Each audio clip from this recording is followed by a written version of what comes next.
Ah, big box came in the mail. My friends from Yakutia sent me some harps. So let's get this cut open. Should have a bunch of different Khomus. So come on down here now. It's not my real speaking voice, but see, boxes are always tricky to open. See if I can do it. Cutting with the knife. And sometimes you just gotta be a little rough with it. Oh, a bunch of packing peanuts. We will keep the packing peanuts inside of the box. And I think, oh, these are the corn style. We got some more harps. Oh, cool. I don't know what will be going on here, but oh, pictures and stuff. Oh, it's a whole bunch of postcards. Nice. Beautiful. Okay, but what we're about today is harps. Lots of mammoth stuff comes. I really enjoy mammoths. I think maybe they should resurrect mammoths in the future, if you can, safely. But, anyways, I'm not an expert on such things. Don't listen to me. There's probably 50 million scientists out there that are like, don't resurrect a mammoth, it'll be a cataclysm. I don't know. I remember I got lots of these super loud harps. The Gotovtsev. Like, they were so loud, the ones I got. Got a couple horsehead here. Got the mammoth. I noticed the sound on it wasn't super clean, but some of the harps I got from Gotovtsev, and I'm not probably pronouncing it correctly, were like ear-ringing loud. I'll get some of those back on the website. Oh, yes. The Shepelev. One of these is going in my collection. I had a Shepelev at one time. Friend really wanted a Shepelev. I was a small. These are the large. And I sold it, and it was amazing. I should have not sold that. Okay. So what we have here is we have Gotovtsev and the Shepelev. This will be a quick unboxing. It's good. It's serendipitous that I didn't have to work this morning. I have a continuing education at my job that doesn't start an hour and a half until after work would normally start. So we get to unbox some harps, and I needed a harp to add to my collection. So I'm going to start out this guy right here. This is the Mammoth Head Gotovtsev pronunciation, or Gotsev. I don't know. I can't say words, especially if they're words that aren't normally in English, because my pronunciation is primarily in English, but it ain't great. My pronunciation isn't. This is the Mammoth. We have a screw here, and it's flat-fronted. Kind of. It's flat. It's got a little flare there. The gaps are very, very, very, very tight. Screwed reed. One screw on there. Almost a 90. A little bit outward. So let's take that. I like using the Roche Thomas Mighty Mist or the MIT Mist. It's good for my unboxings because I don't want to go upstairs and wash harps. It takes me out of it if I'm doing physical labor during the unboxing. It takes me out of it. My attitude changes. Just like if you have to do a whole bunch of technical stuff like setting up gear and cameras, what I used to do. By the time you finish setting up cameras, a big camera and a big mic, you were like, I don't even want to do this anymore. So I like to just keep things rolling on the unboxing. Hit it with the MIT Mist. Let it sit a minute. Wipe it off. The design on the front. I like mammoth things. Very, very saturated. Very loud, buzzy. I'll scoot back. Got my mic a little bit further back because I'm going for clarity here. Beginning of medium stiffness. It's not oppressively stiff. Very distorted outward.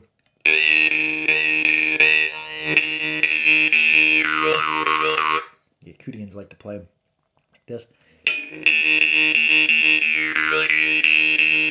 Very, very loud. That is an extremely loud harp. It's not the COVID that I'm coughing, probably. So I'll put some coconut oil. Whenever I finish playing a harp, I always work around a lot of dust at work. Or I've got the COVID. I don't know. Who knows in this day and age? But I like to wipe harps free and clear of moisture and then apply just coconut oil. I have these little teeny jelly jars. You can use Carmex jars if you can clean enough. Warm your coconut oil up under hot running water and just pour it right in there. Works very, very well. So yeah, that is a dang loud harp. Case is relatively simple with a red felt-ish or cloth back. And to hold it in, you have these two brass wires just bend over. Simple. Case is made of fairly light wood. I do like that. The Yakutians use a lighter, softer wood. Because if you're carrying a bunch of harps and the cases are made out of oak or hickory or something really heavy, it just adds a bunch of extra weight, especially if you're taking it somewhere out in nature. I heard a military saying once. They said ounces equal pounds and pounds equal sucks. So every harp case that's heavy that you add in there, it does add up, especially if you're traveling very far with it. Here's that horse head. It has red felt just like the other one. A little sticker on the back or emblem on the back of a horse, which is a very prevailing theme in Yakutian harps. And on this one we have the horse head, both sides. In another video I could do more talk of the little knowledge I have of why the horse is a prevailing theme in Yakutian harps. So we will get into that because I'm not an expert. Very tight gaps again. Semi-flat front. The front is flat and here it's beveled. Feels good on the mouth. 90-degree trigger.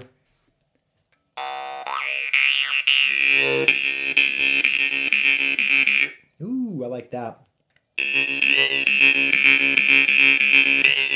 Very responsive to the breath.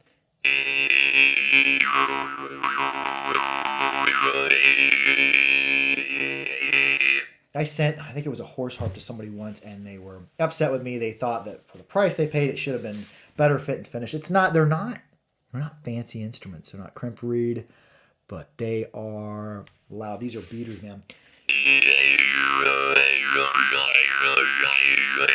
Some breathless play.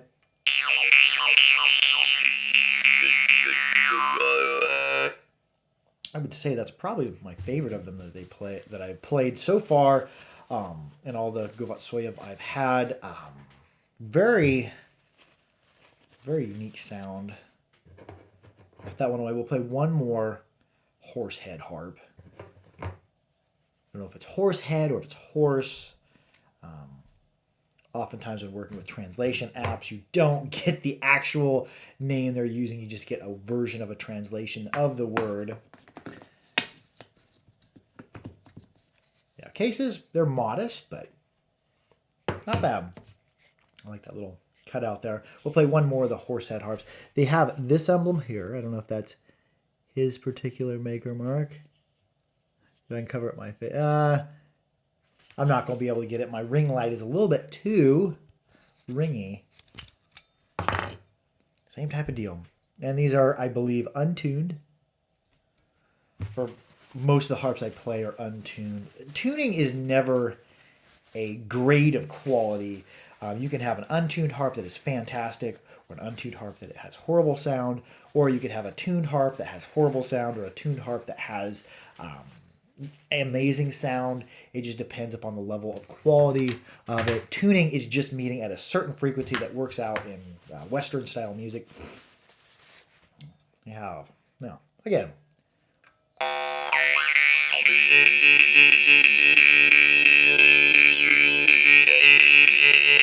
Man, that is smoking loud. Reed is at little shade less than a 90.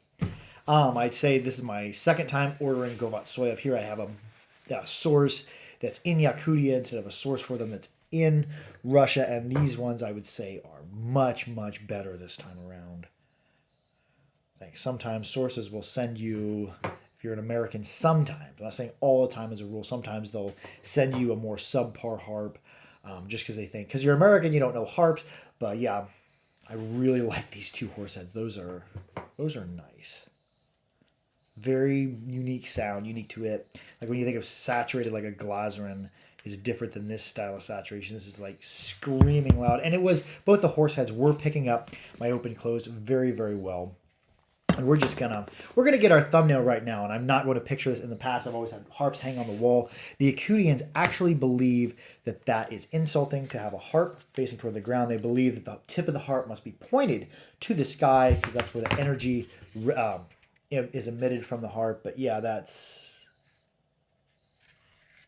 how do I go about getting good thumbnails? Holding the harp in my eye. That always makes a good thumbnail. Looking. Oh, I don't know. I'm a weird dude. And this would, for the Shepelev, or Shepelev, I don't know. I'm probably mispronouncing it. That's part of tuning in, as you can hear how people from Kansas pronounce things. If I were to do a stereotype myself, I talk like this all the time, but it's not actually how I talk. I talk like a very nasally stoner. I'm going to be getting my nose fixed hopefully next month, and nose doctor told me that. He's like, you're not going to be nasally no more. I'm like, oh, cool. Like that. Shepelev, they're so nice of a fit and finish. I see very good gaps. Perfect compression on this one. Well, near perfect. It's very rare to compress a harp and see it touch all the way across all the time. Have maker's mark on the back. Looks like an S facing one way and an S facing the other way. My fingerprints are already all over it. The fit and finish of these is awesome. We have 90-degree angle.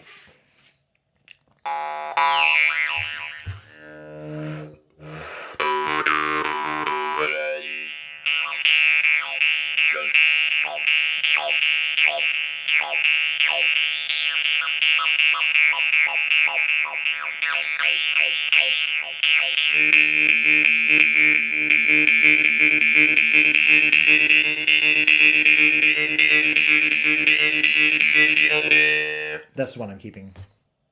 I like that so much. It started out kind of gritty, kind of gravelly, and as I played it, because these reeds have probably barely been played, it started to really have a nice ring.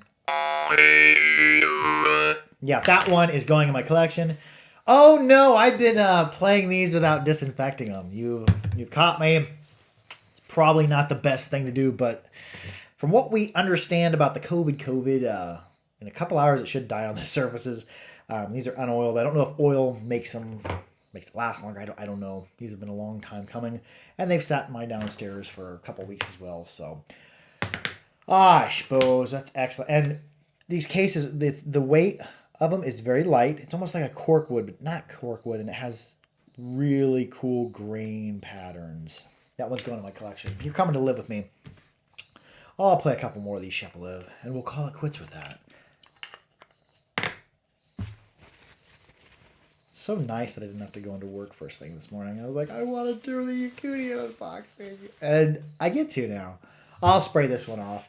If you don't have the Roche Thomas MIT Mist available, just wash your harps off clean with water, soap, water again, and then dry them as thoroughly as possible and oil them. Now, clean off any debris on there because, like, literally the MIT Mist, it's not probably washing stuff away as well as soap and water would, but it's killing it, and I get to do an unboxing. Nobody wants to watch an unboxing where I'm washing a whole bunch of harps. I used to edit them on my computer. My Final Cut Pro app is no longer working. Lame. I paid $300 for it too, but yeah, very nice. Oh, that's nice. That's got better compression than the one I kept, but I've already bonded with that one, so it's come with me. There's that gravel.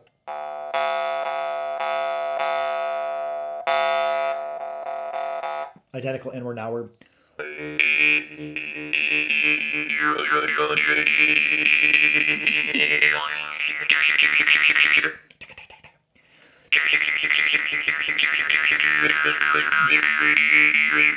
And we'll play it. That's the last one I'm going to play other than our outro because I don't want to play these harps a whole bunch. They're going to be going up on the website at some point.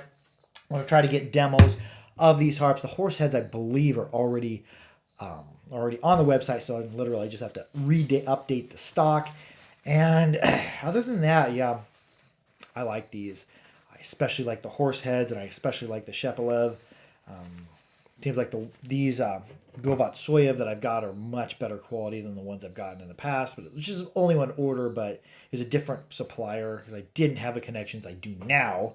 It's nice to have somebody over there who knows these people and is going to get the best versions of the harps that these people make. Anyways, put these back away. I'm going to play Shepelev that I'm keeping for myself. I keep that mammoth too. Anyways, I love y'all. Keep your harps clean, keep dry, keep well. Be good to each other. The world is getting crazy out there. So get it all out and do some crazy harping. Love y'all. Harp out.